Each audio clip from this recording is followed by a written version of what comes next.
আবওয়ালিহা ওয়া আলবানিহা, তোমরা ওই জায়গায় যাও, ওই জায়গায় গেলে দেখবে কিছু ওট আছে, ওট এগুলার দুধ খাও আর প্রস্রাব পান করো, দুধ পান করো আর প্রস্রাব দুইটাই পান করো। তো ওরা গিয়ে দুধও খাইছে, প্রস্রাবও খাইছে, খাওয়ার পরে সুস্থ হয়ে গেছে। নবী সাল্লাল্লাহু আলাইহি ওয়াসাল্লাম বলছেন আলহামদুলিল্লাহ মানুষগুলো সুস্থ হয়ে গেছে। এরা বলল যে ওট এগুলো তো বিশাল চিকিৎসা, এগুলো দুধ খাইলাম, প্রস্রাব খাইলাম, ভালো হয়ে গেছে, যে রোগ কোনো চিকিৎসায় কোনো ওষুধে কাজ হচ্ছে না। এবার এরা রাখালদেরকে মেরে ওট এগুলো চিন্তা করে নিয়ে চলে গেছে, ওদের দেশে নিয়ে চলে গেছে ওট এগুলা। নবী সাল্লাল্লাহু আলাইহি ওয়াসাল্লামের কাছে এই খবর আসার পরে নবী সাল্লাল্লাহু আলাইহি ওয়াসাল্লাম বলেন এদেরকে ধরে নিয়ে আসো। তখন এই লোকগুলাকে ধরে নিয়ে আসা হয়েছে এবং এদেরকে কঠিন শাস্তি দেওয়া হয়েছে, যে শাস্তিটাকে বলা হয় মোসলা। মানে এই শাস্তি স্বাভাবিকভাবে নবী সাল্লাল্লাহু আলাইহি ওয়াসাল্লাম কাউকে দেন নাই। এদের আপনার চোখ তুলে ফেলা হয়েছে, নাক কেটে ফেলা হয়েছে, অনেকগুলো জটিল জটিল শাস্তি দেওয়া হয়েছে এদের। মানে এরা যে কাজটা করছে এটা সাংঘাতিক কঠিন অপরাধমূলক কাজ করছে, যে তারা এই খেয়ানত করে রাখালদেরকে হত্যা করে, তারপরে তারা এগুলো নিয়ে গেছে। তো এই হাদিস দ্বারা অনেক ফুকাহায়ে কেরাম বলছেন ওটের প্রস্রাবের মধ্যে শেফা আছে, যেহেতু নবী সাল্লাল্লাহু আলাইহি ওয়াসাল্লাম বলছেন যে ওটের দুধ এবং প্রস্রাব পান করার জন্য। তবে কোনো কোনো আহলুল ইলম বলছেন না, এটা সকল ওটের না। নবী সাল্লাল্লাহু আলাইহি ওয়াসাল্লাম যেই ওটগুলো দেখাইছেন শুধুমাত্র ওই ওটগুলার, বাকি ওটের না। তবে এখনও আপনার আফ্রিকাতে অনেক দেশে মানুষ ওটের প্রস্রাবকে চিকিৎসা হিসাবে ব্যবহার করে, এমনকি সৌদি আরবেও আছে। সৌদি আরবের আপনার হুদায়বিয়া এলাকা, যেটা আমি কয়েকবার গেছি, 2-3 বার গেছি, ওই হুদায়বিয়া এলাকায় কতগুলা রাখালেরা ওট নিয়ে হজের সময় ওখানে মাঠে বসে থাকে। তো এই ওটগুলোকে তারা, আপনি গেলে আপনার সামনেই তারা দুধ দয়ে দিবে, আপনি দুধ কিনে খাইতে পারবেন। ওটের দুধ, ওটের দুধ জাল দেওয়া লাগে না, কাঁচা কাঁচা খাওয়া যাবে। সাথে সাথে দিবে, 1 বোতল নেন 2 বোতল নেন, সাথে সাথে আপনাকে ধুয়ে দিবে। আবার ওটের প্রস্রাব বোতল ভরে ভরে রাখছে, এরা ওটের প্রস্রাবও রাখছে বোতলের মধ্যে, এবং মানুষ দেখে 5 রিয়াল দিয়ে 1 বোতল কিনেও নিয়ে যাইতেছে। তাহলে বোঝা যাচ্ছে অনেক মানুষ এটা পান করে, মানে যারা বুঝে, যারা ওই হাদিস জানে, এরকম আফ্রিকার অনেক লোকেরা বা আরবের অনেক লোকেরা এটা কিনে নিয়ে যায়। তো এখানে মুফাসসিরিন কেরাম বলছেন এদের ব্যাপারে আল্লাহ রাব্বুল আলামিন নবী সাল্লাল্লাহু আলাইহি ওয়াসাল্লামকে এই এখতিয়ারগুলো দিচ্ছে যে আপনি এদেরকে এই শাস্তিগুলো দিতে পারেন, কারণ এরাও আপনার ইয়াসআউনা ফিল আরদে ফাসাদা, এরাও জমিনে ফাসাদ সৃষ্টিকারী। যালিকা লাহুম খিজিয়ুন ফিদ দুনিয়া ওয়া লাহুম ফিল আখিরাতি আযাবুন আযীম। এটা হলো তাদের জন্য দুনিয়ার জীবনে লাঞ্ছনা, দুনিয়ার জীবনে শাস্তি, আখিরাতের জীবনে তাদের জন্য আছে আযাবে আযীম, মহান শাস্তি। ইল্লাল্লাযীনা তাবু মিন ক্বাবলি আন তাকদিরু আলাইহিম, তবে তাদেরকে তোমরা পেয়ে যাওয়ার আগে যদি তারা তওবা করে ফেলে তাহলে শাস্তি দেওয়া যাবে না। মানে তোমরা ধরিয়ে আনার আগে যদি তারা তওবা করে এগুলো বন্ধ করে দিচ্ছে, তোমাদের হাতে ধরা পড়ার আগে আল্লাহ এবং আল্লাহ রাসূলের বিরুদ্ধে যুদ্ধ বন্ধ করে দিচ্ছে, তওবা করে ফেলছে, অথবা ফাসাদ সৃষ্টি করা, সন্ত্রাস সৃষ্টি করা বন্ধ করে দিচ্ছে, তাহলে এদেরকে এই শাস্তি প্রয়োগ করা যাবে না। ফালামু আন্নাল্লাহা গাফুরুর রহিম, ভালো করে জেনে রাখো আল্লাহ রাব্বুল আলামিন গফুরুর রহিম। সুবহানাল্লাহ, তওবা করলে আল্লাহ পাক মহা ক্ষমাশীল এবং মহা রহমশীল। ইয়া আইয়ুহাল্লাযীনা আমানুত্তাকুল্লাহা ওয়াবতাগু ইলাইহিল ওয়াসিলাতা ওয়াজাহিদু ফি সাবিলিহি লাআল্লাকুম তুফলিহুন। সূরা আল মায়েদার 35 নম্বর আয়াতে কারিমা। এটা খুবই গুরুত্বপূর্ণ একটি আয়াত, বিশেষ করে আমাদের এই অঞ্চলের প্রেক্ষাপটে। এই আয়াতটাকে দিয়ে অনেক মানুষ শিরিকের দলিল উপস্থাপন করে। যে বলে যে এখানে আল্লাহ পাক বলছেন ওয়াবতাগু ইলাইহিল ওয়াসিলা, আল্লাহ তো ওসিলা ধরতে বলছে। বাস এই ওসিলা ধরার কথা বলি, বাংলাদেশে ফিরতন্ত্রের ব্যবসা বাণিজ্য ব্যাপক আকারে বিস্তার লাভ করছে। পীরতন্ত্রের ব্যবসা বাংলাদেশে এমন পর্যায়ে পৌঁছে গেছে যে এদের আখড়াগুলাতে শিরিক এবং অশ্লীলতার আস্তানা। আমরা বাংলাদেশের অনেকগুলা মাজারে দরবারে দেখেন শিরিকের আস্তানা, পাশাপাশি গাঁজাখোরদের আস্তানা, অশ্লীলতার আস্তানা, যত রকমের খারাপ কার্যক্রম আছে এগুলোর আস্তানা ওখানে হয়ে বসে আছে। আর অনেকে এই ওয়াবতাগু ইলাইহিল ওয়াসিলা বলে সাধারণ মানুষগুলোকে, সাধারণ মুসলিমদেরকে ধোঁকার মধ্যে নিপতিত করছে, বলে যে আল্লাহ এখানে ওসিলা ধরতে বলছে। এখন কথা হলো এই ওয়াসিলা শব্দটা তো বাংলা না, ওসিলা শব্দটা কি আরবি। এখন এটাকে যদি বাংলা মনে করে বসে থাকে, দেখবেন যে বাংলাদেশের একজন যে লোক কিছুই জানে না, ইসলামের কিছু জ্ঞান নাই, আপনি খালি ওয়াবতাগু ইলাইহিল ওয়াসিলা বলার দেরি, সে বুঝে গেছে যে এখানে আল্লাহ ওসিলা ধরতে বলছে। মানে তার কাছে মনে হইতেছে কোরআনটা বাংলা, এটা যে আরবি এটা ভুলেই গেছে, এটা যে আরবি কোরআন।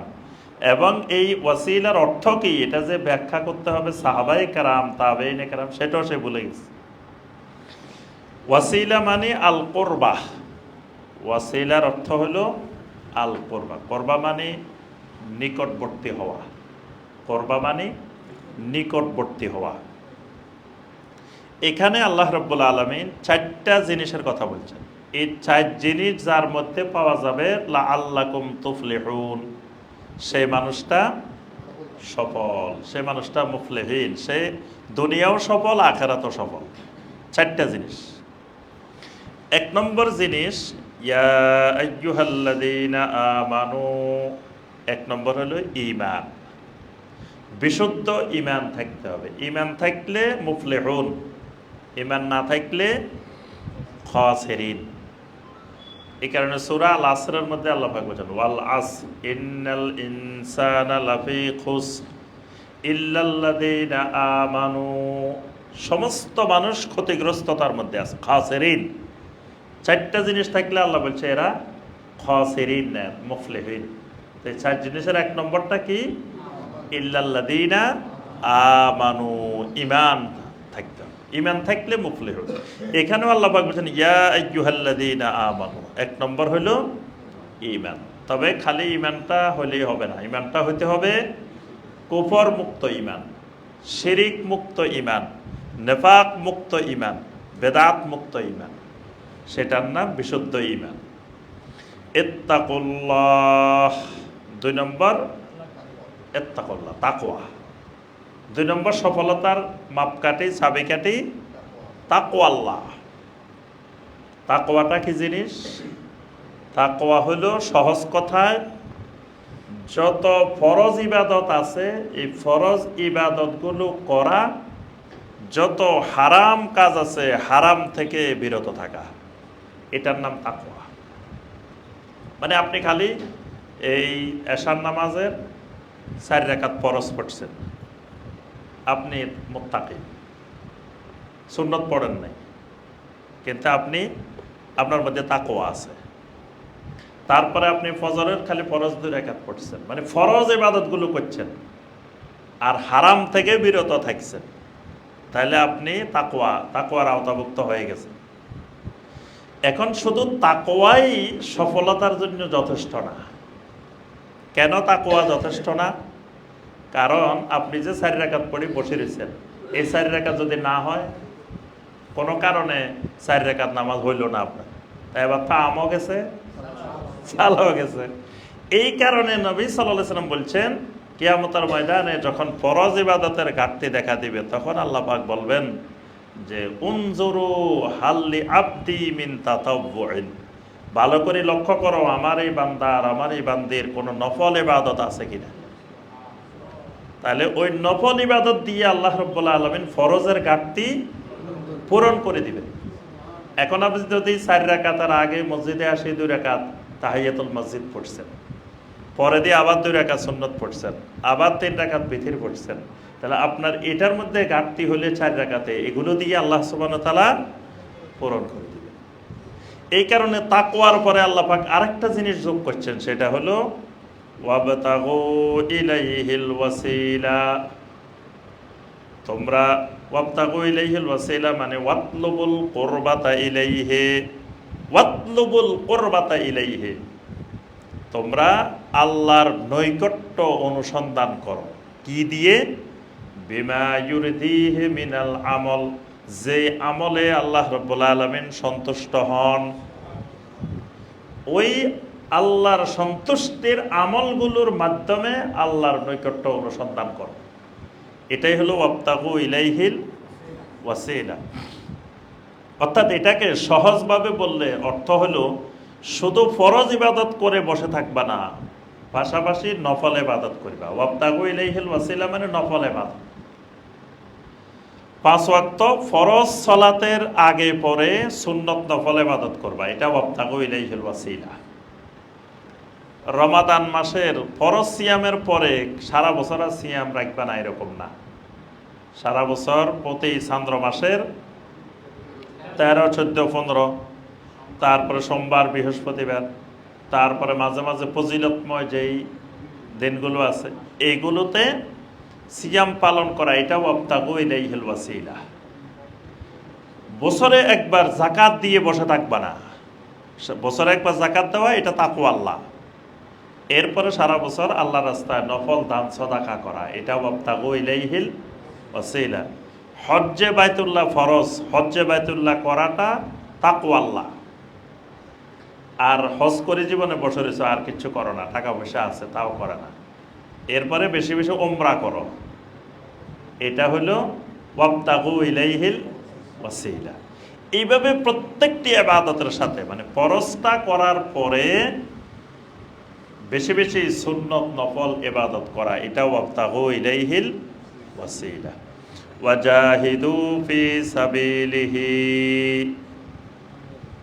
প্রথম 3টা হলো নিজে বাঁচার জন্য, আর চতুর্থটা হলো অন্যকে বাঁচানোর জন্য। এই জন্য প্রথম 3টা হলো নিজের, আর চতুর্থটা হলো ওয়াজাহিদু ফি সাবিলিহি, আল্লাহর রাস্তায় জিহাদ করো। এই জিহাদটা হবে নিজে বাঁচার জন্য না, নিজে মরার জন্য, অন্যকে বাঁচানোর জন্য। আর আগের 3টা হলো নিজেকে জাহান্নামের আগুন থেকে বাঁচানোর জন্য। তাহলে বোঝা গেল জিহাদ করতে হলে আগে ওই 3টা ঠিক করা লাগবে। না, আপনি আল্লাহ রাস্তায় জিহাদে নামতে হইলে আগে কি করতে হবে? ওই 3টা ঠিক করতে হবে না। ওই 3টা ঠিক না করে আপনি জিহাদ করতে গেছেন, মরে গেছেন, তা আপনার তো ইমানে ঠিক হয় নাই, তাকওয়া ঠিক হয় নাই, ওয়াবতাগু ইলাইহিল ওয়াসিলাও ঠিক হয় নাই, তা আপনি জিহাদ করে আল্লাহ কিন্তু তুফলিহুন হতে পারবেন না। শুধু আপনি জিহাদ করতে যে মরে গেছেন তাই বলে কি জান্নাতি হয়ে যাবেন? কি বলেন? নবী সাল্লাল্লাহু আলাইহি সাল্লামের সাথে যুদ্ধ করে মারা গেছে, তাও জাহান্নামে গেছে। আল্লাহর রাসূলের সাথে উহুদের যুদ্ধে অংশগ্রহণ করে মারা গেছে, তাও নবী সাল্লাল্লাহু আলাইহি সাল্লাম বলছেন কি হুয়া মিন আহলিন নার, এই লোক তো জাহান্নামে গেছে। তাহলে বোঝা গেছে শুধু জিহাদে যায় মারা গেলে শহীদ হয় না, আল্লাহ রসুলের সাথে যদি জিহাদ করে মারা যায়, যদি জাহান্নামে যেতে পারে, তাহলে অন্যগুলো তার প্রশ্নই ওঠে না। তাহলে জিহাদ করে মারা যাওয়ার আগে 3টা ঠিক করতে হবে, যেন আগে আল্লাহ পাক সফলতার জন্য 3টার কথা বলি। চতুর্থ নম্বরে বলছেন ওয়াজাহিদু ফি সাবিলি। এজন্য জিহাদ ফি সাবিলিল্লাহকে ফরজে আইন করা হয় নাই, জিহাদ ফি সাবিলিল্লাহ ফরজে কিফায়া। কিন্তু বাকি আগের যে 3টা বলছে, এই 3টা ফরজে আইন, মানে প্রত্যেক মানুষ নিজে জাহান্নামের আগুন থেকে বাঁচার জন্য ওইটা জরুরি। আর জিহাদ ফি সাবিলিল্লাহ ফরজে কিফায়া, কিছু মানুষ করলে সবার থেকে আদায় হয়ে যাবে।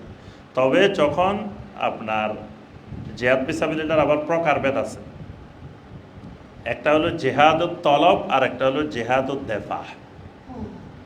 জিহাদুত তলব ফরজে কিফায়া, জিহাদুত দেফা যেটা কারণ হঠাৎ করে কোনো শত্রু দেশ, কোনো কাফের, কোনো মুশরিক মুসলমানদের উপরে আক্রমণ করে বসছে, তখন ওখানের সমস্ত মুসলিমের উপরে জিহাদ ফিসাবিলিল্লাহ কি হয়ে যায়? ফরজ। ওটা ফরজে আইন হয়ে যায়। এটাকে বলা হয় জিহাদুদ্দেফা, প্রতিরক্ষা, আত্মরক্ষার জন্য জিহাদ। তবে ইমাম ইবনুল কাইয়িম রাহমাহুল্লাহ বলেন, একজন মুমিনকে ৬০টা ধরনের শত্রুর বিরুদ্ধে জিহাদ করতে হয়। আপনাদের কি মনে আছে কোন ৪ ধরনের শত্রুর বিরুদ্ধে জিহাদ করতে হয়?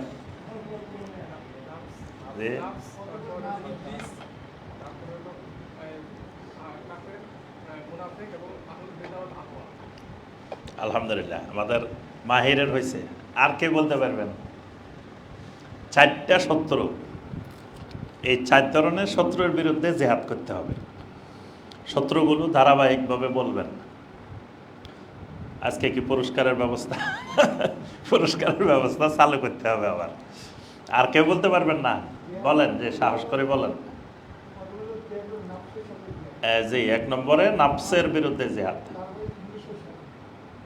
ইবলিসের সাথে, শয়তানের সাথে। জি না, ওই নফসের সাথে তো নফসে আম্মারা প্রথমেই চলে গেছে, 2টা ঠিক আছে। 3 নম্বর জিহাদুল কুফার ওয়াল মুনাফিকিন, কাফের এবং মুনাফিকদের বিরুদ্ধে জিহাদ। 4 নম্বর আহলুল বেদা ওয়াল আহওয়া, মানে যারা বেদাতের অনুসারী আর যারা নফসের পূজারী, হাওয়ার পূজারী, এদের বিরুদ্ধেও জিহাদ। তাহলে জিহাদ হবে এই 4 শ্রেণীর বিরুদ্ধে: নফসে আম্মারার বিরুদ্ধে, শয়তানের বিরুদ্ধে, কাফের মুনাফিকিনের বিরুদ্ধে, বেদাতি এবং আহলুল হাওয়া এদের বিরুদ্ধে। তো শয়তানের বিরুদ্ধে জিহাদ আগে না হয়, নফসের বিরুদ্ধে জিহাদ আগে কেন? কারণ শয়তান প্রকাশ্য দুশমন আর নফসে আম্মারা গোপন দুশমন। আর প্রকাশ্য দুশমনের চাইতে গোপন দুশমন বেশি ক্ষতিকর, বেশি ভয়ঙ্কর। এজন্য কোরআনে কারিমে সূরা আল কাফিরুন আছে, সূরা আল মুনাফিকুন আছে। কোনটা বড়? কাফিরুনের সূরা ছোট্ট, মুনাফিকুনের সূরা বড়। কারণ কি? কাফেরের চাইতে মুনাফিক মুসলিমের জন্য বেশি ক্ষতিকর, বেশি ভয়ঙ্কর। সূরা আল বাকারার শুরুতে আল্লাহ রাব্বুল আলামিন প্রথম 5 আয়াতে মুত্তাকিনের কথা বলছেন, তারপরে 2 আয়াতে কাফেরের কথা বলছেন, তারপরে 13 আয়াতে আল্লাহ রাব্বুল আলামিন মুনাফিকের কথা বলছেন। তাহলে দেখেন, মুমিনের আয়াত 5টা, মুত্তাকিনের আয়াত, কাফেরের আয়াত 2টা, মুনাফিকের আয়াত। আল্লাহ সুবহানাহু ওয়া তাআলা কোরআনে কারিমে একটা অক্ষরও ঈমানদারের জন্য বিনা প্রয়োজনে নাজিল করেননি। শব্দ না, খালি একটা অক্ষরও অপ্রয়োজনীয় আল্লাহ পাক কোরআনে কারিমে নাজিল করেন নাই। প্রত্যেকটি শব্দ, প্রত্যেকটি অক্ষর ঈমানদারের জন্য প্রয়োজন। মানে আল্লাহ পাক কোরআনের বহর বাড়ানোর জন্য আয়াত নাজিল করেন নাই। বহর বাড়ানোর ইচ্ছা করলে তো আল্লাহ পাক এরকম 50 ভলিউমও কোরআন দিতে পারতেন, কিন্তু আল্লাহ সুবহানাহু ওয়া তাআলা এত ছোট করে দিয়েছেন। আমাদের সবকিছু ধারণ ক্ষমতা, সবকিছু মিলিয়ে এখানে প্রত্যেকটা অক্ষর ঈমানদারের জন্য প্রয়োজনীয়। তাহলে ঈমানদারের জন্য 13টা আয়াত। সেখানে মুনাফিকের ব্যাপারে আল্লাহ পাক কেন বলছেন? ঈমানদারকে বিষয়গুলো সতর্ক করার জন্য। মুনাফিকের ব্যাপারে সবচেয়ে বেশি সতর্ক। তো কাফের আর মুনাফিক দুটোটাই শত্রু। তো কাফেরের চেয়ে মুনাফিকের ব্যাপারে আল্লাহ পাক সতর্ক বেশি করছেন কেন? কারণ কাফের হলো প্রকাশ্য দুশমন, কিন্তু মুনাফিক হলো গোপন দুশমন। এই জন্য প্রকাশ্য দুশমনের চাইতে গোপন দুশমন বেশি ক্ষতিকর, বেশি মারাত্মক। এই কারণে আপনার নফসে আম্মারা হইল গোপন দুশমন, আর শয়তান হইল ইন্না শায়তানা লিল ইনসানি আদুউম মুবিন। শয়তান হলো প্রকাশ্য দুশমন। তো এখানে আল্লাহ রাব্বুল আলামিন চতুর্থ বিষয় যেটি বলছেন সেটা জিহাদ ফি সাবিলিল্লাহ। এই 4টা কাজ করলে আল্লাহ পাক বলছেন লাআল্লাকুম তুফলিহুন, তাহলে তোমরা সফল। ইন্নাল্লাযীনা কাফারু লাউ আন্না লাহুম মা ফিল আরদি জামিআন ওয়া মিসলাহু মাআহু লিয়াফতাদু বিহি মিন আযাবি ইয়াউমিল কিয়ামাতি মা তুকব্বিলা মিনহুম। আল্লাহ রাব্বুল আলামিন বলেন, যারা কুফরি করে তাদের যদি সমগ্র পৃথিবী পরিমাণও সম্পদ থাকে, ওয়া মিসলাহু মাআহু, তার সাথে যদি আরেক পৃথিবী পরিমাণও সম্পদ থাকে, লিয়াফতাদু বিহি মিন আযাবি ইয়াউমিল কিয়ামা, কিয়ামতের দিনের আযাব থেকে রক্ষা পাওয়ার জন্য যদি এগুলাকে ফিদিয়া দিতে চায়, মানে বিনিময় স্বরূপ দিতে চায়, যে এই দুনিয়া পরিমাণ, দুই দুনিয়া পরিমাণ সম্পদ দিতে চাই আমি, আমাকে কিয়ামতের দিনের আযাব থেকে বাঁচান। আল্লাহ পাক বলেন, মা তুকুব্বিলা মিনহুম, তাদের থেকে এই সম্পদ গ্রহণ করা হবে না। ওয়ালাহুম আযাবুন আলীম, তাদের জন্য আছে কঠিন বেদনাদায়ক শাস্তি। ইউরিদুনা আন ইয়াখরুজু মিনান নারি ওয়া মা হুম বিখারিজিনা মিনহা, তারা চায় জাহান্নামের আগুন থেকে বের হবে, কিয়ামতের দিন চাইবে জাহান্নামের আগুন থেকে বের হয়ে যাবে। ওয়া মা হুম বিখারিজিনা মিনহা, তারা ওই জাহান্নাম থেকে বের হতে পারবে না। ওয়ালাহুম আযাবুম মুকিম, তাদের জন্য আছে স্থায়ী আযাব। ওয়াস-সারিকু ওয়াস-সারিকাতু ফাকতাউ আইদিয়াহুমা জাযাআম বিমা কাসাবা নাকালাম মিনাল্লাহ ওয়াল্লাহু আজিজুন হাকীম। এই আয়াতে কারিমে আল্লাহ পাক দণ্ডবিধির শরীয়ী হুদুদের আয়াত, চোর এবং চুরিনি, পুরুষ চোর আর মহিলা চোর।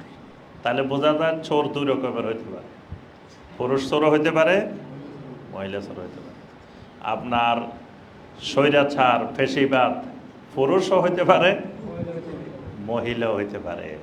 আল্লাহ পাক এর জন্য দুইটাই বলছেন, ওয়াস-সারিকু ওয়াস-সারিকাতু, যে পুরুষ চোর এবং মহিলা চোর। তবে এখানে পুরুষের কথা আগে বলছেন, আরেক কথা পরে বলছে। কিন্তু জেনার শাস্তি বর্ণনা করতে গিয়ে আল্লাহ পাক আগে বলছেন নারী জেনাকারিনী, তারপরে বলছেন জেনাকারী। আয-যানিয়াতু ওয়াজ-যানি, আগে বলছেন নারী জেনাকারী, পরে বলছেন পুরুষ জেনাকারী। আর চুরির ক্ষেত্রে বলছেন পুরুষ চোর আগে, মহিলা চোর পরে। কেন? এটারও কারণ আছে। কারণ হলো চুরির ক্ষেত্রে নারীর চেয়ে পুরুষ আগানো থাকে, এক্ষেত্রে পুরুষ বেশি চুরি করে, এই কারণে আল্লাহ পাক পুরুষের কথা আগে বলছেন। আর জেনার ক্ষেত্রে, ব্যভিচারের ক্ষেত্রে পুরুষের চেয়ে নারীর ভূমিকা বেশি, এই কারণে সেখানে আল্লাহ পাক আগে আয-যানিয়া বলছেন। আচ্ছা, চোর এবং চোরিনী এদেরকে আল্লাহ বলতেছেন ফাকতাউ আইদিয়াহুমা, এদের হাত কেটে দাও, এদের শাস্তি হবে ফাকতাউ আইদিয়াহুমা, এদের দুইজনের হাত কেটে দাও। এখন কতটুকু চুরি করলে হাত কাটতে হবে? ধরেন ফল চুরি করছে, সবজি চুরি করছে, লাউ চুরি করে নিয়ে গেছে, বা কোনো আম চুরি করে, কাঁঠাল চুরি করে নিয়ে গেছে, তাহলে কি হাত কাটা যাবে? নবী সাল্লাল্লাহু আলাইহি ওয়াসাল্লাম নিষেধ করছেন, যদি কেউ কোনো ফল চুরি করে নিয়ে যায়, কোনো সবজি চুরি করে নিয়ে যায়, তার হাত কাটা যাবে না। তাহলে কি পরিমাণ চুরি করলে হাত কাটা যাবে? এই ক্ষেত্রে ইমাম আবু হানিফা রাহমাহুল্লাহর মত হলো মিনিমাম 10 দিরহাম, কমপক্ষে 10 দিরহাম পরিমাণ সম্পদ চুরি করলে হাত কাটা হবে। আর ইমাম শাফি, ইমাম মালিক, ইমাম আহমদ বিন হাম্বল রাহমাহুল্লাহ বলছেন 3 দিরহাম, 3 দিরহাম পরিমাণ চুরি করলেও তার হাত কাটা যাবে। এই হাত কাটার দুটো উদ্দেশ্য, একটা হলো জাযাআম বিমা কাসাবা, একটা হলো তারা যে কাজটা করছে এটার প্রতিদান, মানে যে চুরিটা করছে চুরির শাস্তি স্বরূপ। আরেকটা হলো নাকালাম মিনাল্লাহ, হাত কাটলে কিন্তু তার চুরির গুনাহ মাফ হবে না। ধরেন আপনি চোরকে ধরে এনে হাত কেটে দিয়েছেন, তার অর্থ এই নয় যে তার গুনাহ মাফ হয়ে গেছে, গুনাহ মাফ হয়নি। তো গুনাহ মাফ না হইলে হাত কাটে লাভটা হয়েছে কি? নাকালাম মিনাল্লাহ, এটা আল্লাহর পক্ষ থেকে শাস্তি স্বরূপ, যাতে পরবর্তীদের জন্য এটা দৃষ্টান্ত হয়ে থাকে। কারণ চোরকে ছেড়ে দিলে তো অন্যরাও চুরি করতে উদ্বুদ্ধ হবে, এর হাত কাটলে অন্যরা যাতে এটা দেখে ভয় পায়। নাকালাম মিনাল্লাহ, এই কারণে মক্কা বিজয়ের পরে নবী সাল্লাল্লাহু আলাইহি ওয়াসাল্লাম সাধারণ ক্ষমা ঘোষণা করছেন, কিন্তু কিছু মানুষের নাম ধরে ধরে বলছেন যে এই মানুষগুলোকে ক্ষমা করা হবে না, কারণ এদেরকে যদি ক্ষমা করে দেওয়া হয় তাহলে নাকালাম মিনাল্লাহ, পরবর্তীদের জন্য দৃষ্টান্ত রাখতে হবে, না হয় পরবর্তীরাও ওই রকম মহা দুর্নীতি মহা অপরাধ সংগঠিত করবে। এজন্য আল্লাহ পাক বলছেন এদেরকে শাস্তিটা দিতে হবে দুই কারণে, জাযাআম বিমা কাসাবা নাকালাম মিনাল্লাহ ওয়াল্লাহু আজিজুন হাকীম। আর আল্লাহ রাব্বুল আলামিন মহা পরাক্রমশালী মহা প্রজ্ঞাময়। ফামান তাবা মিন বাদি যুলমিহি ওয়া আসলাহা ফাইন্নাল্লাহা ইয়াতুবু আলাইহি। কোনো ব্যক্তি যদি জুলুম করার পরে তওবা করে নেয়, নিজেকে সংশোধন করে নেয়, ফাইন্নাল্লাহা ইয়াতুবু আলাইহি, আল্লাহ রাব্বুল আলামিন তার উপরে দয়া পরবশ হয়ে যান, আল্লাহ পাক তার তওবা কবুল করেন। সুবহানাল্লাহ। ইন্নাল্লাহা গাফুরুর রাহিম, কারণ আল্লাহ রাব্বুল আলামিন তো মহা ক্ষমাশীল মহা রহমশীল। আলাম তা'লাম আন্নাল্লাহা লাহু মুলকুস সামাওয়াতি ওয়াল আরদ, আর তোমার কি জানা নেই আল্লাহ রাব্বুল আলামিন আসমান এবং জমিনের সমস্ত ক্ষমতার একচ্ছত্র মালিক। ইউআযযিবু মান ইয়াশাউ ওয়া ইয়াগফিরু লিমান ইয়াশা, আল্লাহ রাব্বুল আলামিন যাকে চান শাস্তি দেন আর যাকে চান তিনি ক্ষমা করে দেন। ওয়াল্লাহু আলা কুল্লি শাইইন কাদির, আল্লাহ রাব্বুল আলামিন সকল জিনিসের উপরে মহা ক্ষমতাবান। ইয়া আইয়ুহার রাসূল, হে আমার রাসূল। কোন কোন জায়গায় আল্লাহ বলছেন ইয়া আইয়ুহান নবী, আর কথা কথা বলছেন ইয়া আইয়ুহার রাসূল। লা ইয়াহজুনকাল্লাযীনা ইউসারিউনা ফিল কুফরি, যারা কুফরের ক্ষেত্রে প্রতিযোগিতা করে, কুফরের ক্ষেত্রে অগ্রসরমান, এদেরকে নিয়ে আপনি চিন্তা করবেন না, এদের ব্যাপারে কোনো পেরেশানি হবেন না। মিনাল্লাযীনা ক্বালু আমান্না বিআফওয়াহিহিম ওয়া লাম তুমিন কুলুবুহুম, যেমন এদের মধ্যে কিছু লোক বলে আমরা মুখে ঈমান আনছি অন্তরে ঈমান আনি নেই। এখানে আল্লাহ পাক মুনাফিকদের কথা বলছেন, যে মুনাফিকরা বলে আর ঈমান তো আনছি, তো সেটা মুখে ঈমান আনছি, ওয়া লাম তুমিন কুলুবুহুম, আমাদের অন্তরে ঈমান আনি নেই। ওয়া মিনাল্লাযীনা হাদু, ওই মানুষগুলো, মানে এখানে মুনাফিকদেরকে আল্লাহ পাক কাফেরের অন্তর্ভুক্ত করেছেন। মুনাফিকরা কিন্তু কাফেরের অন্তর্ভুক্ত, কিন্তু বাহ্যিকভাবে থাকে মুসলিমের লেবাসে, মুসলিমের পোশাক। এই জন্য আল্লাহ পাক বলছেন যারা কুফরির ক্ষেত্রে সীমা লঙ্ঘন করে তাদের ব্যাপারে আপনি কোনো চিন্তা পেরেশানি করবেন না। তো প্রথমেই বলছেন যে মানুষগুলা বলে যে আমরা মুখে ঈমান আনছি অন্তরে ঈমান আনি নেই। ওয়া মিনাল্লাযীনা হাদু, আবার ওই মানুষগুলা যে মানুষগুলো বলে যে আমরা ইহুদি হয়ে গেছি, আল্লাহ পাক নিজে বলেন নাই যে যারা ইহুদি, এটা বলেন নাই। মানে আল্লাহ পাক ইহুদি নামে কোনো সম্প্রদায় পৃথিবীতে আল্লাহ পাক নাজেল করেন নাই। মানে যারা ইহুদি হয়েছে তারা নিজেরাই ইহুদি হয়েছে। সাম্মাউনা লিল কাযিবি সাম্মাউনা লিকাওমিন আখারিনা লাম ইয়াতুক, এদের অভ্যাস হলো সাম্মাউনা লিল কাযিবি, মিথ্যা শোনার জন্য এরা খুব উদগ্রীব, মিথ্যা কথা শোনার জন্য সাম্মাউন, বেশি বেশি শুনে, মানে মিথ্যা কথা শোনার ব্যাপারে এরা খুব পারদর্শী। সাম্মাউনা লিকাওমিন আখারিনা লাম ইয়াতুক, যারা আপনার কাছে আসে নাই ওই রকম কাউমদেরকে শোনানোর জন্য এরা খুব উদগ্রীব থাকে। ইউহাররিফুনাল কালিমা মিন বাদি মাওয়াদিহি, এরা আল্লাহর কিতাবের যেই জায়গায় যেই জিনিস সেখান থেকে তারা তাহরিফ করে দেয়, বিচ্যুত করে দেয়। এটাকে আল্লাহ পাক ইহুদিদের কথা বলছেন যে এরা আল্লাহর কিতাবকে পরিবর্তন করে ফেলছে, এরা বিচ্যুত করে ফেলছে। ইয়াকুলুনা ইন উতিতুম হাদা ফাখুযুহু ওয়া ইল্লাম তুতাউহু ফাহদারু, আর তারা বলে যদি এটা তোমাদেরকে দেওয়া হয় সেটা তোমরা নাও, যদি দেওয়া না হয় সে ব্যাপারে সতর্ক থাকো। ওয়া মান ইউরিদিল্লাহু ফিতনাতাহু ফালান তামলিকা লাহু মিনাল্লাহি শাইআ, আল্লাহ রাব্বুল আলামিন যাকে ফিতনার মধ্যে নিক্ষেপ করতে চান সে আল্লাহর মোকাবেলায় আর কোনো কিছুই সে পাবে না। উলাইকাল্লাযীনা লাম ইউরিদিল্লাহু আন ইউতাহহিরা কুলুবাহুম, এই মানুষগুলা ওই মানুষের অন্তর্ভুক্ত হয়ে গেছে যাদের অন্তর আল্লাহ কখনো পবিত্র করবেন না। লাহুম ফিদ দুনিয়া খিজিউন, দুনিয়ার মধ্যে এদের জন্য আছে লাঞ্ছনাকর শাস্তি। ওয়ালাহুম ফিল আখিরাতি আযাবুন আযীম, আর আখিরাতে আছে তাদের জন্য আযাবে আযীম। সাম্মাউনা লিল কাযিবি, এদের বৈশিষ্ট্য হলো এরা মিথ্যা বেশি বেশি শুনে। আক্কালুনা লিস-সুহতি, এরা বেশি বেশি হারাম খায়।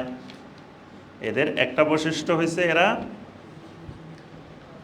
সাম্মাউনা লিল কাযিবি, মানে এরা বেশি বেশি মিথ্যা কথা শুনে। আরেকটা বৈশিষ্ট্য হয়েছে এরা আক্কালুনা লিস-সুহতি, মানে হারাম উপার্জন, হারাম জিনিস ভক্ষণকারী, বেশি বেশি খায়। فَإِنْ جَاءُوكَ فَاحْكُمْ بَيْنَهُمْ أَوْ أَعْرِضْ عَنْهُمْ, এরা যদি আপনার কাছে কোনো বিষয় বিচারের জন্য আসে, ফয়সালার জন্য আসে, ফাহকুম বাইনাহুম, আপনি চাইলে বিচার ফয়সালা করে দেন। আও আ'রিদ আনহুম, অথবা প্রত্যাখ্যান করে দেন, বিচার করবেন না, ফেরত দিয়ে দেন। ওয়া ইন তু'রিদ আনহুম ফালান ইয়াদুররুকা শাইআ, যদি আপনি প্রত্যাখ্যান করে দেন তারা আপনার কোনো ক্ষতি করতে পারবে না। ওয়া ইন হাকামতা, যদি আপনি বিচার করেন, ফাহকুম বাইনাহুম বিল কিসতি, তাহলে আপনি ইনসাফের সাথে বিচার করবেন। ইন্নাল্লাহা ইউহিব্বুল মুকসিতিন, আল্লাহ রাব্বুল আলামিন ইনসাফকারীদেরকে পছন্দ করেন, ভালোবাসেন। এখানে যে বিচারের কথা আসছে সেটা হলো ইহুদিদের এক গোত্রের একজন চুরিতে ধরা পড়ছে ইহুদিদের মধ্যে। এখন চোরের বিচার হবে, তো সবাই মিলে বলল চলো বিচারটা আমরা মুহাম্মদ সাল্লাল্লাহু আলাইহি ওয়াসাল্লামের কাছে যাই, তার থেকে বিচার করা। এখন আল্লাহ রসুলের কাছে আসছেন এবং আসার সময় এরা বলিবে আসছে একজন আরেকজনকে, যদি হাত কাটার বিধান দেয় এটা মানা যাবে না, আর যদি অন্য কোনো ফয়সালা করে এটা মানা যাবে। এখন নবী সাল্লাল্লাহু আলাইহি ওয়াসাল্লাম সব কিছু ফয়সালা করে নির্দেশ দিলেন হাত কাটার। তো এখন এরা বলছে না, এটা মানা যাবে না। তখন আল্লাহ রসুল বললেন তোমাদের তাওরাতে কি আছে বলো তো দেখি। এখন সবাই চুপ করে নিচ্ছে, কেউ কোনো কথা বলে না। তো কয়েকজন উঠে মিথ্যা কথা বলছে যে তাওরাতে হাত কাটার কথা নাই। তো একজন ছিল ইবনে সুরিয়া, ইবনে সুরিয়া নামে ইহুদিদের একজন ব্যক্তি ছিল। আল্লাহ রসুল তাকে বলেন আচ্ছা তোমাকে আমি আল্লাহর কসম দিয়ে জিজ্ঞাসা করছি, তুমি বলো তো দেখি তাওরাতের মধ্যে কি আছে। তখন ইবনে সুরিয়া বলল যে আল্লাহর কসম, যে আমাদের তাওরাতের মধ্যেও এই বিধানটাই আছে, একই বিধান আছে, এই হাত কাটার বিধান, এই বিধানটা আমাদের তাওরাতেও আছে। এই কারণে আল্লাহ সুবহানাহু ওয়া তাআলা বলছেন যে এদের বিচার যদি আপনি ফেরত দিয়ে দেন তাও তারা আপনার কোনো ক্ষতি করতে পারবে না, আর যদি বিচার করেন তাহলে আপনি ইনসাফের সাথে করবেন। ইনসাফের সাথে মানে আল্লাহর কোরআনে যে ফয়সালা আছে সেই অনুযায়ী করবেন। ওয়া কাইফা ইউহাক্কিমুনাকা ওয়া ইনদাহুমুত তাওরাত, কেমন করে তারা আপনাকে এই বিচারের দায়িত্বভার অর্পণ করে। ওয়া ইনদাহুমুত তাওরাত, তাদের কাছে তো তাওরাত আছে। ফিহা হুকমুল্লাহ, ওই তাওরাতের ভিতরে তো আল্লাহর হুকুম আছে। সুম্মা ইয়াতাওয়াল্লাউনা মিন বাদি যালিকা, এরপরে তারা আল্লাহর ওই কিতাব থেকে মুখ ফিরিয়ে নিয়েছে। ওয়া মা উলাইকা বিল মুমিনিন, আসলে এই লোকগুলা তো মুমিনদের অন্তর্ভুক্ত নয়। ইন্না আনসালনাত তাওরাতা ফিহা হুদাও ওয়া নূর, প্রত্যেক আসমানি কিতাবের ব্যাপারে আল্লাহ পাক বলেছেন ফিহা হুদাও ওয়া নূর, মানে আসমানি কিতাবের মধ্যে হেদায়েত আছে আর নূর আছে। তো তাওরাতের ব্যাপারেও আল্লাহ পাক বলছেন ইন্না আনজালনাত তাওরাতা ফিহা হুদাও ওয়া নূর, আমি তো তাওরাত নাজিল করেছি, এই তাওরাতের ভিতরে আছে হেদায়েত এবং নূর।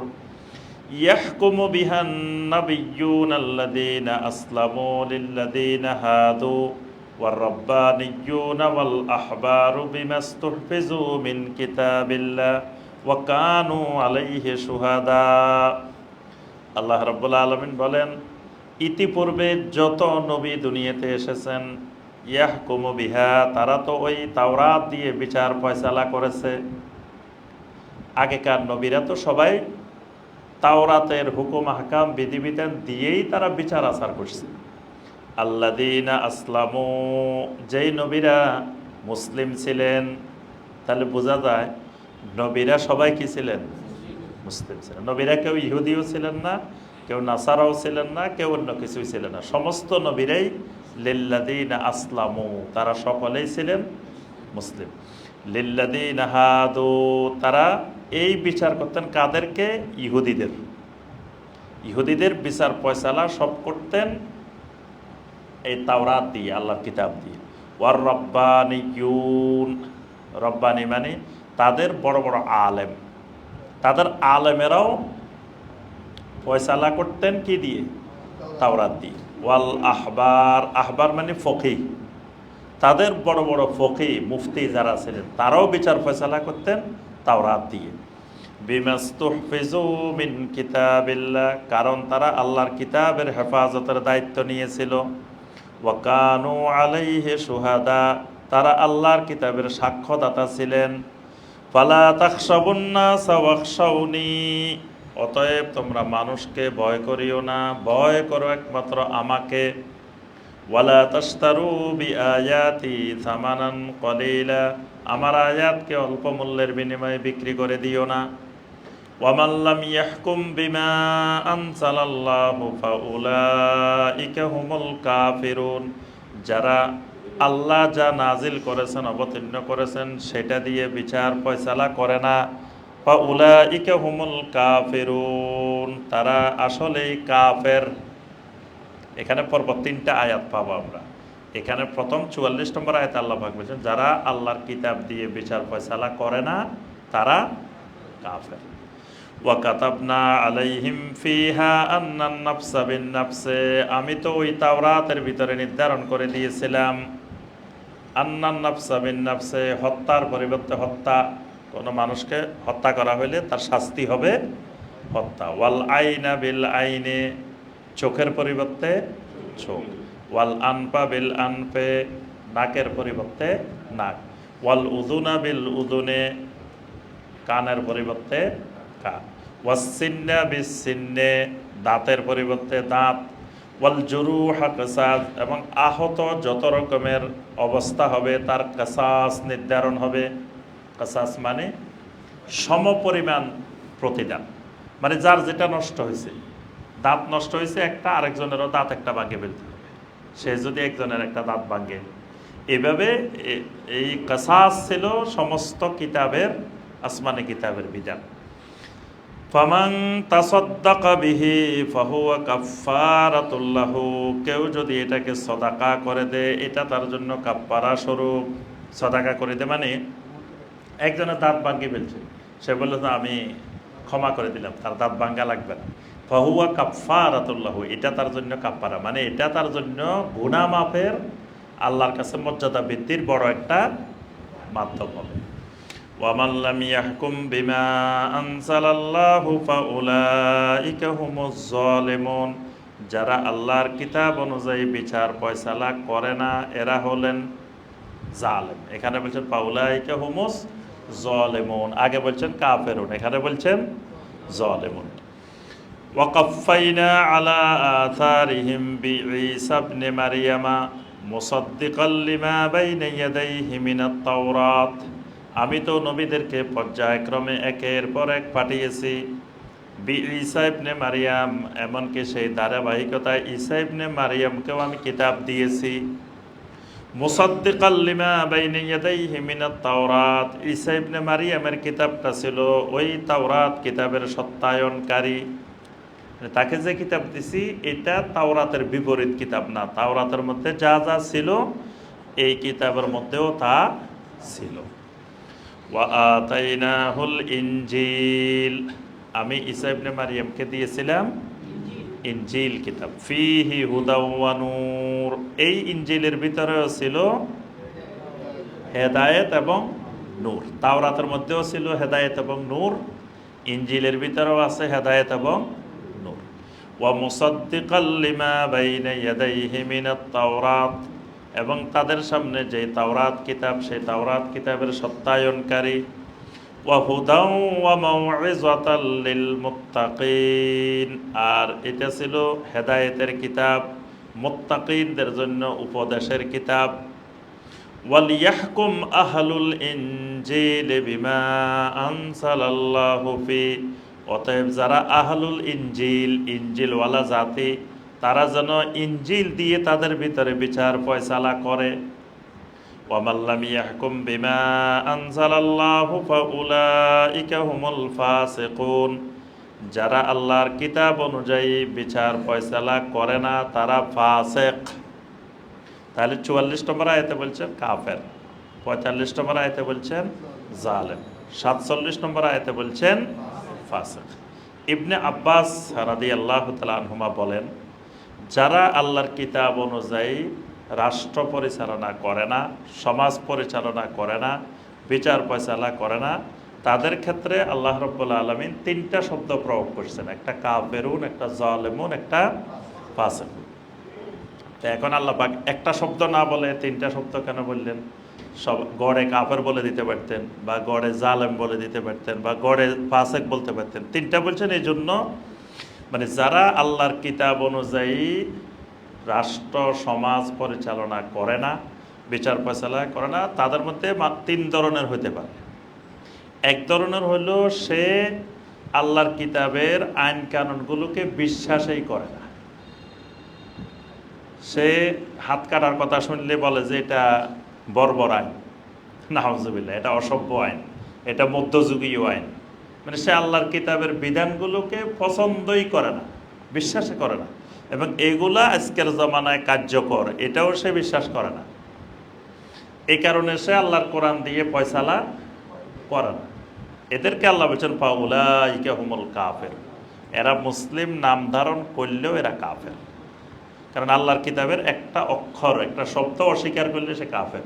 তো যে লোকটা আল্লাহর কিতাবের এই হুদুদগুলো, বিচার আচারের যে ফয়সালার বিষয়গুলো, এগুলোকে যে স্বীকার করে না, অথবা আল্লাহর কোরআন দিয়ে দেশ চলতে পারে, সমাজ চলতে পারে, এটা বিশ্বাসে করে না, তো ফাউলাইকা হুমুল কাফের, এরা সরাসরি কাফের। ইবনে আব্বাস রাদিয়াল্লাহু তাআলা আনহু এই ব্যাখ্যা করছে। এখন জালেম কারা? জালেম হলো সে বিশ্বাস করে যে এগুলো কোরআনের আয়াত, এই বিধানগুলো ইসলামে আছে, কিন্তু বিশ্বাস করার পরেও সে মনে করে যে এগুলো কোরআনের আয়াত ঠিক আছে, এগুলো এক সময় প্রযোজ্য ছিল, ওই যুগে আর অন্য কোনো আধুনিক আইন কানুন ছিল না, কিছু ছিল না। এই কারণে সে মনে করে এগুলো বর্তমান যুগের উপযোগী না, কিন্তু আল্লাহর কোরআনের বিধান, আল্লাহর আইন, এটা ঠিক আছে। এরা হলো ফাউলাইকা হুমুজ জালিমুন, এরা হলো জালেম। আর যারা পরিপূর্ণ বিশ্বাস করে যে এগুলো কোরআনের আয়াত, এগুলো এই যুগে প্রযোজ্য, এগুলো বিশ্বাস করা দরকার, কিন্তু সে চিন্তা করে আমার ক্ষমতা থাকতে হইলে এগুলো বাস্তবায়ন করলে আমি ক্ষমতা থাকতে পারবো না। সে পার্থিব কোনো স্বার্থের লোভের আশায় সে আল্লাহর এই বিধানগুলো বাস্তবায়ন করে না। এদেরকে আল্লাহ পাক বলছেন ফাউলাইকা হুমুল ফাসিকুন, অর্থাৎ অবস্থা ভেদে এই 3টা শব্দ আল্লাহ রাব্বুল আলামিন প্রয়োগ করছেন। তবে 3টা শব্দই খারাপ, 3টা শব্দই নিন্দনীয়, 3টা শব্দই জাহান্নামে যাওয়ার কারণ। সেটা হয়তো মাত্রা, শাস্তির মাত্রাটা হয়তো কম আর বেশি, কিন্তু 3টাই জাহান্নামে যাওয়ার কারণ। তাহলে যিনি মুমিনদের কোনো দায়িত্বশীল হবেন, মুমিনদের নেতা হবেন, মুমিনদের চেহারে বসবেন, তার উপরে ফরজ তিনি আল্লাহর কিতাব অনুযায়ী শাসন পরিচালনা করবেন, এটা তার উপরে ফরজে আইন। যদি না করেন তাহলে সে কাফের, ফাসিক, জালেম। ওয়া আনসালনা ইলাইকাল কিতাবা বিল হাক্কি মুসাদ্দিকাল লিমা বাইনা ইয়াদাইহি মিনাল কিতাবি ওয়া মুহাইমিনান আলাইহি, আর আমি আপনার উপরে এই কোরআনকে নাজিল করেছি বিল হাক্কে, সত্য সহকারে, মুসাদ্দিকাল লিমা বাইনা ইয়াদাইহি মিনাল কিতাব, বর্তমানে যত কিতাব আছে পৃথিবীতে সমস্ত আসমানি কিতাবের এটা সত্যায়নকারী, ওয়া মুহাইমিনান আলাইহি, এবং সকল আসমানি কিতাবের সংরক্ষক। কোরআনে কারিমটা একবারে আদম আলাইহিস সালাম থেকে শুরু করে নবী সাল্লাল্লাহু আলাইহি ওয়াসাল্লামের আগ পর্যন্ত যত আসমানি কিতাব আসছে সমস্ত আসমানি কিতাবের সংরক্ষক, মানে ওই সকল কিতাবে যা যা ছিল সবগুলাকে আল্লাহ রাব্বুল আলামিন কোরআনে কারিমের মধ্যে নিয়ে এসেছেন।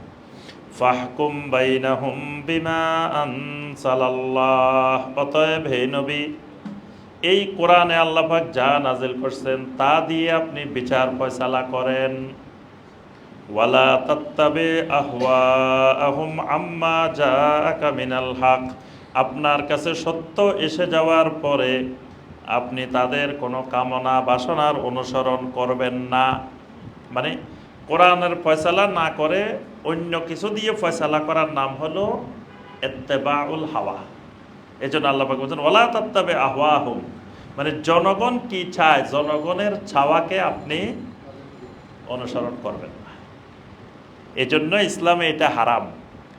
প্রথম কথা, সার্বভৌমত্বের মালিক জনগণ, এই কথাটা কি হারাম না, এই কথাটা শিরকি কথা।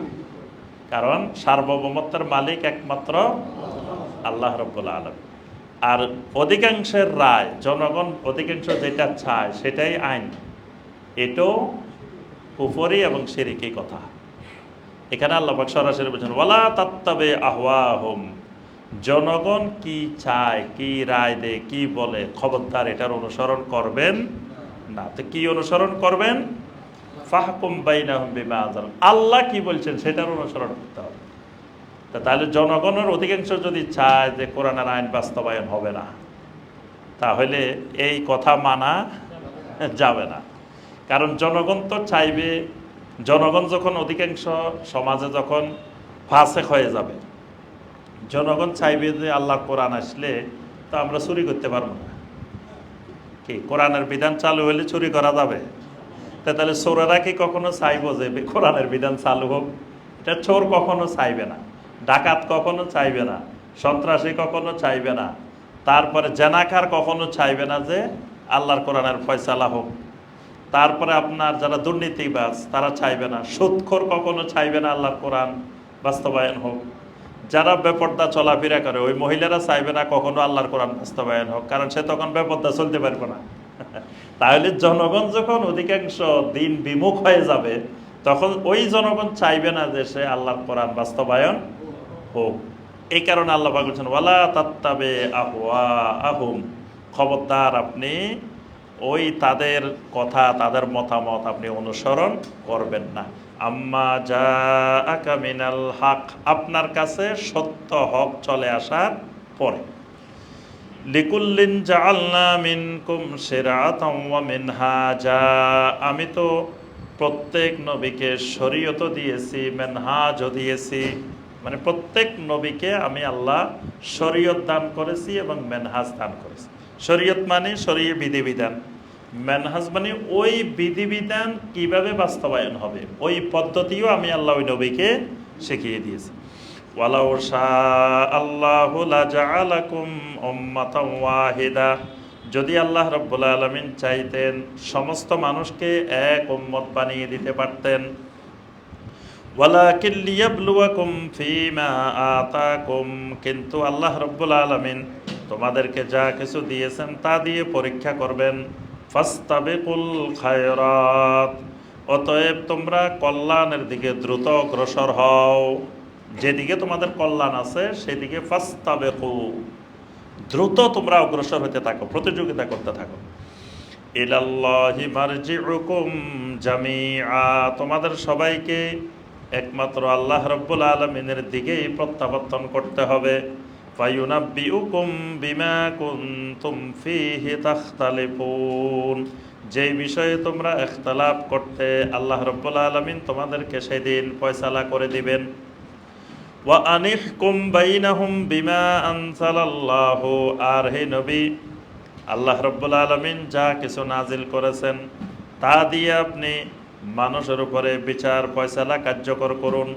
ওয়ালা তাত্তাবি আহওয়াহুম, তাদের মতামতের আপনি অনুসরণ করবেন না। ওয়াহদারহুম আন ইয়াফতিনুকা আম বাদি মা আনজালাল্লাহু ইলাইক, আর আপনি তাদেরকে সতর্ক করেন যেন তারা আপনাকে আল্লাহর কোনো বিধান দিয়ে পরীক্ষার মধ্যে নিপতিত না করে। ফাইন তাওয়াল্লাউ ফাআলাম আন্নামা ইউরিদুল্লাহু আন ইউসিবাহুম বিবাদ যুনুবিহিম, যদি তারা এই ব্যাপারে মুখ ফিরিয়ে নেয় তাহলে তাদেরকে জানিয়ে দিন আল্লাহ রাব্বুল আলামিন তাদের কিছু গুনাহের কারণে অচিরেই তাদের উপরে আল্লাহ পাক শাস্তি দিবেন, আযাব নাজিল করবেন। ওয়া ইন্না কাসীরাম মিনান নাসি লাফাসিকুন, আর মানুষদের অধিকাংশই সবসময় ফাসিক হয়। মানুষের অভ্যাস, অধিকাংশ মানুষই হয় ফাসিক।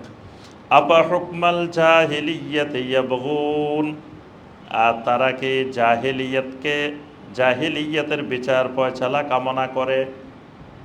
যে তারা কি জাহিলিয়াতের বিচার আচার, জাহিলিয়াতের ফয়সালা চায়? ওয়ামান আহসানু মিনাল্লাহি হুকমান লিকাউমিন ইউকিনুন, যারা সত্যিকার অর্থে ইমানদার, কাউমে ইউকিনুন, যারা ইমানওয়ালা, তাদের জন্য আল্লাহর ফয়সালার চাইতে অধিক সুন্দর আইন কানুন আর কার হইতে পারে? সুবহানাল্লাহ। বলছে আল্লাহ পাক বলেন ইমানদারদের জন্য আল্লাহর বিধানের চাইতে, আল্লাহর আইনের চাইতে অধিক সুন্দর আইন, অধিক সুন্দর হুকুম, অধিক সুন্দর বিধান আর কার হইতে পারে? মানে ইমানদারের কাছে সবচাইতে সুন্দর, সবচাইতে আকর্ষণীয় একমাত্র আল্লাহ রাব্বুল আলামিনের বিধান। আল্লাহ সুবহানাহু ওয়া তাআলা আমাদের সবাইকে কোরআনে কারিমের এই আয়াতগুলোর আলোকে আমল করার তৌফিক দান করুন। আল্লাহ রাব্বুল আলামিন আমাদের সবাইকে কোরআনে কারিমের সাথে সম্পর্ক গভীর করার, কোরআনে কারিম দিয়ে আমাদের জীবনকে সাজানোর আল্লাহ পাক তৌফিক দান করুন। কিয়ামতের ময়দানে কোরআনে কারিমকে আল্লাহ পাক আমাদের জন্য হুজ্জাত হিসাবে, দলিল হিসাবে আল্লাহ পাক কবুল করে নিন। কোরআনে কারিমকে আমাদের সকলের শাফাআতকারী বানিয়ে দিন। আল্লাহ রাব্বুল আলামিন আমাদের তাফসিরুল কোরআনকে কবুল করে নিন। তাফসিরুল কোরআনের সকল খাদেম, সকল মুহিব্বিন, সকলের শ্রম, সকলের সহযোগিতা, সব কিছু আল্লাহ রাব্বুল আলামিন কবুল ও মঞ্জুর করে নিন। সবাইকে আল্লাহ পাক সকল প্রকার বিপদ আপদ বালা মুসিবত থেকে হেফাজত করুন। আল্লাহ পাক সবাইকে দুনিয়া এবং আখেরাতের হাসানা এবং কল্যাণ দান করুন।